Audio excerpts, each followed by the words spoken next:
പ്രിയപ്പെട്ട സുഹൃത്തുക്കളെ, നമ്മൾ PSC പരീക്ഷകളിൽ ആവർത്തിച്ച് കണ്ടിട്ടുള്ള ഏതാനും കെമിസ്ട്രി പാഠഭാഗങ്ങളിൽ നിന്നുള്ള ചോദ്യങ്ങളാണ് ഈ ഒരു വീഡിയോയിൽ അവതരിപ്പിക്കുന്നത്. അപ്പോൾ നമുക്ക് കഴിയുന്ന പോലെ കോഡുകളും കണക്ഷനുകളൊക്കെ ഉപയോഗിച്ചിട്ടാണ് ചെയ്തിട്ടുള്ളത്. അപ്പോൾ നിങ്ങൾക്ക് വീഡിയോ ഇഷ്ടപ്പെട്ടിട്ടുണ്ടെങ്കിൽ നിങ്ങൾ സബ്സ്ക്രൈബ് ചെയ്യുക, അതുപോലെ നിങ്ങളുടെ അഭിപ്രായങ്ങൾ അറിയിക്കുക. അപ്പോൾ നിങ്ങളുടെ ഒരു സപ്പോർട്ട് അനുസരിച്ചാണ് നമുക്കിത് ചെയ്യാനുള്ളൊരു മോട്ടിവേഷൻ കിട്ടുന്നത്. അപ്പം നിങ്ങൾ പരമാവധി ഇഷ്ടപ്പെടുകയാണെങ്കിൽ അന്ന് സപ്പോർട്ട് ചെയ്യുക. അപ്പോൾ എനിക്ക് പറയുകയാണെങ്കിൽ എനിക്ക് ഈ കെമിസ്ട്രി എന്ന് പറയുന്ന സബ്ജക്റ്റ് എന്നെ സംബന്ധിച്ച് ഭയങ്കര ബുദ്ധിമുട്ടാണ്. അപ്പം ഞാൻ ഇതുപോലെ പ്രത്യേകിച്ച് ബന്ധമൊന്നും ഉണ്ടാവില്ല, പക്ഷേ നമ്മൾ ഓർത്ത് വയ്ക്കാൻ അറ്റകൈക്ക് ഉപയോഗിക്കുന്ന ഓരോരോ കണക്ഷനുകളാണ്. അപ്പോൾ ഇത് പ്രത്യേകിച്ച് ഒരു ബന്ധമോ കാര്യങ്ങളൊന്നും ഉണ്ടാവില്ല. അപ്പം നമ്മൾ ഓർത്ത് വയ്ക്കാൻ വേണ്ടി മാത്രം ഉപയോഗിക്കുന്നതേ ഉള്ളൂ. അപ്പോൾ എല്ലാവരും ഒന്ന് കണ്ടിട്ട് അഭിപ്രായം പറയാം കേട്ടോ. ഓക്കെ, ഒന്നാമത്തെ ചോദ്യം, ആൽക്കഹോൾ നിർമ്മാണ പ്രക്രിയ അറിയപ്പെടുന്നത് ഓക്സോ പ്രക്രിയ എന്നാണ്. ഓക്സോ പ്രക്രിയ. അപ്പോൾ നമ്മൾ അവിടെ ഓർത്ത് വയ്ക്കാൻ വേണ്ടിയിട്ട് നമ്മൾ ആൽക്കഹോൾ എന്ന് പറഞ്ഞാൽ നമ്മൾ മദ്യത്തിൻ്റെ വേർഷനാണല്ലോ. മദ്യം ആൽക്കഹോൾ എന്നുള്ള രീതിയിൽ നമ്മൾ പറയുമല്ലോ. അപ്പോൾ നമ്മൾ ഈ മദ്യം ഉണ്ടാക്കുന്നത് നമ്മൾ അറിയാം, പണ്ട് നാട്ടുപ്രദേശങ്ങളിലൊക്കെ ഈ വാറ്റ് എന്ന് പറയുന്ന സാധനം ഉണ്ടാക്കും. അപ്പോൾ അതും ആൽക്കഹോളാണല്ലോ. മദ്യം ആൽക്കഹോൾ എന്നുള്ള രീതിയിൽ ഉണ്ടാക്കും. അപ്പം നമ്മൾ ഇത് ഉണ്ടാക്കുന്ന ആളുകൾ വേറെ ജോലികൾക്കൊന്നും അങ്ങനെ പ്രത്യേകിച്ച് പോകില്ല. ഇത് മാത്രമായിരിക്കും അവരുടെ ഒരു ജീവിത ഉപാധി, അല്ലെങ്കിൽ അവർക്ക് അത് അവരുടെ എന്താ പറയുക ജീവശ്വാസം പോലെയാണ് അവർക്ക് ഈ ആൽക്കഹോൾ ഉണ്ടാക്കുന്നത് എന്നുള്ള രീതിയിൽ. അപ്പോൾ അവർക്ക് ഓക്സിജൻ കിട്ടുന്ന പോലെയാണ്.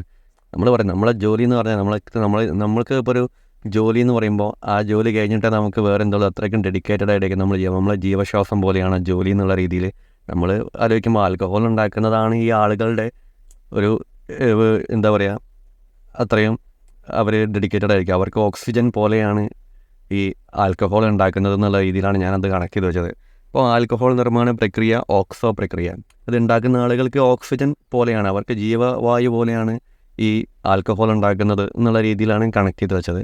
അപ്പം നിങ്ങളത് അങ്ങനെ ഒരു സംഭവം ആ ലെവലിൽ കാണാൻ പറ്റുന്നുണ്ടെങ്കിൽ ഒന്ന് കണക്ട് ചെയ്ത് വെക്കുക. രണ്ടാമത്തെ ചോദ്യം, മൂലകങ്ങളെ കൂടി വരുന്ന ആറ്റോമിക മാസിൻ്റെ അടിസ്ഥാനത്തിൽ വേർതിരിച്ച ശാസ്ത്രജ്ഞനാണ് മെൻഡലീവ്. അപ്പോൾ മൂലകങ്ങളെ കൂടി വരുന്ന ആറ്റോമിക മാസിൻ്റെ അടിസ്ഥാനത്തിൽ വേർതിരിച്ച ശാസ്ത്രജ്ഞനാണ് മെൻഡലീവ്. അപ്പോൾ അത് ഇൻ കേസ് മാറിപ്പോവോ എന്നുള്ളൊരു പ്രശ്നം കൊണ്ട് മാത്രം കണക്ട് ചെയ്താണ്. ചിലർക്കൊക്കെ അത് ബൈഹാർട്ടായിരിക്കും. അപ്പോൾ നമ്മൾ ഓർത്ത് വയ്ക്കാൻ വേണ്ടിയിട്ട് ഇപ്പോൾ ഈ മെൻ്റലായിട്ടുള്ള ആളുകൾ നമ്മൾ സിനിമയിലൊക്കെ കാണാം. മെൻ്റലായിട്ടുള്ള ആളുകൾക്ക് കുറച്ച് മാസ് കൂടുതലായിരിക്കും. അവർ നമ്മൾ അറ്റാക്ക് ചെയ്യുന്ന സമയത്തൊക്കെ ഒരു നോർമൽ മനുഷ്യനേക്കാളും കൂടുതൽ മാസമായിരിക്കും. അവർ അറ്റാക്ക് ചെയ്യുന്ന സമയത്ത് അവരുടെ ഒരു പവർ എന്നൊക്കെ പറയുന്ന സമയത്ത് ഒരു നോർമൽ ഒരു മനുഷ്യനേക്കാളും കൂടുതൽ മാസ് അവർ പ്രൊഡ്യൂസ് ചെയ്യും. അവർ അറ്റാക്ക് ചെയ്യുന്ന സമയത്തുള്ളൊരു പിടുത്തം, അടിയുടെ ഒരു ആക്കം കാര്യങ്ങളൊക്കെ കൂടും. അപ്പം നമ്മൾ മൂലകങ്ങളെ കൂടി വരുന്ന ആറ്റോമിക മാസിൻ്റെ അടിസ്ഥാനത്തിൽ വേർതിരിച്ച ശാസ്ത്രജ്ഞൻ മെൻഡലീവ് എന്നുള്ളത് ആ രീതിയിൽ കണക്ട് ചെയ്ത് വെച്ചു. അടുത്തത് മൂന്നാമത്തെ ചോദ്യം, സയനൈഡ് പ്രക്രിയയിലൂടെ ശുദ്ധീകരിക്കുന്ന ലോഹം സ്വർണ്ണമാണ്.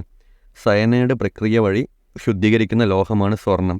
നമ്മൾ അതാലോചിച്ചാൽ തന്നെ അറിയാം, നമ്മൾ ഈ സ്വർണ്ണപ്പണിക്കാരുടെ കയ്യിലാണ് ഈ സയനൈഡ് കൂടുതലുണ്ടാവുക. നമ്മൾ ജോളീൻ്റെ കേസിലൊക്കെ അറിയാലോ, ഈ സയനൈഡ് വാങ്ങിച്ചത് ഏതോ സ്വർണ്ണക്കാർ ഉണ്ടാക്കുന്ന ആളെടുത്താന്നുള്ളത്.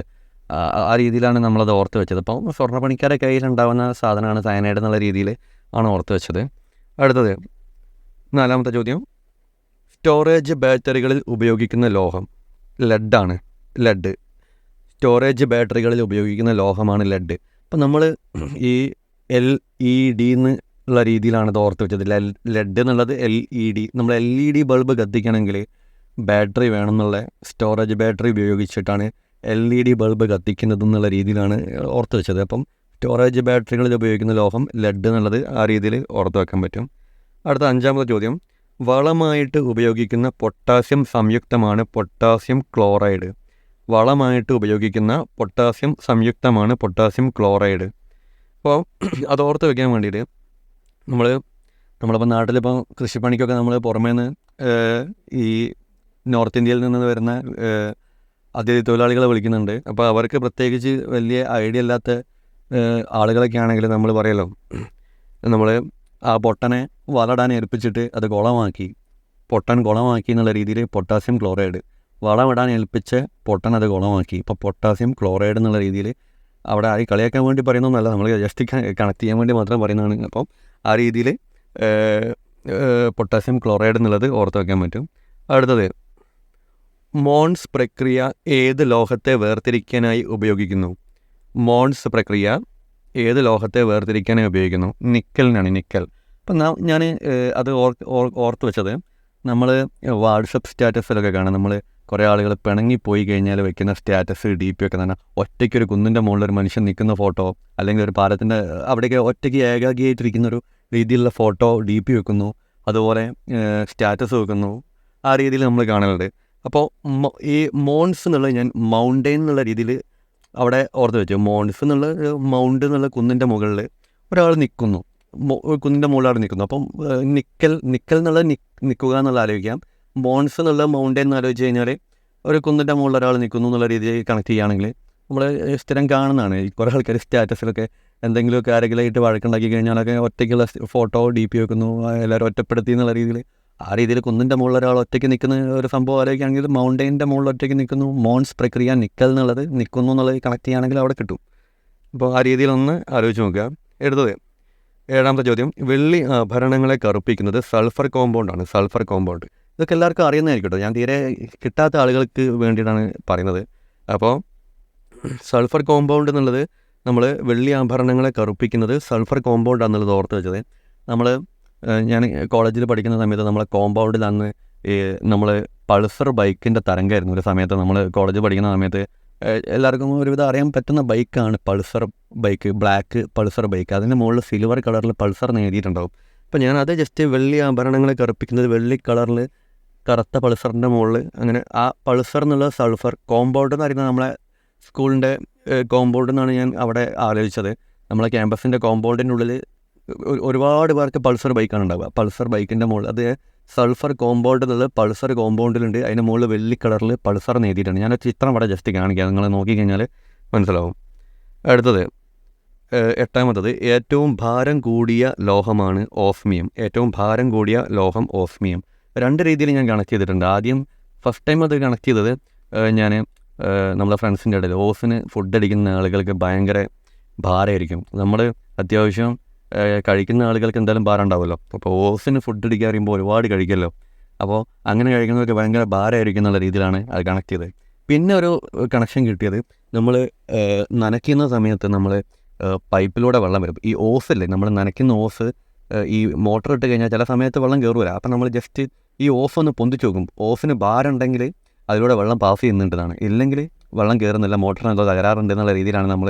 അത് നമ്മളെ ഡെയിലി ലൈഫിലുള്ളൊരു സംഭവമാണ്. നമ്മൾ നനയ്ക്കുന്ന സമയത്തൊക്കെ മോട്ടർ അടിക്കുമ്പോൾ വെള്ളം കയറുണ്ടോ നോക്കാൻ വേണ്ടി ഓഫ് ജസ്റ്റ് ഒന്ന് പൊക്കി നോക്കും. ഭാരം ഉണ്ടെങ്കിൽ ഓഫിന് വെള്ളം പോകുന്നുണ്ട്. അപ്പം അവിടെ നമ്മൾ ഏറ്റവും ഭാരം കൂടിയത് ഓസ്മിയം, ആ രീതിയിലും കണക്ട് ചെയ്തിട്ടുണ്ട്. രണ്ടും യൂസ് ചെയ്യാം.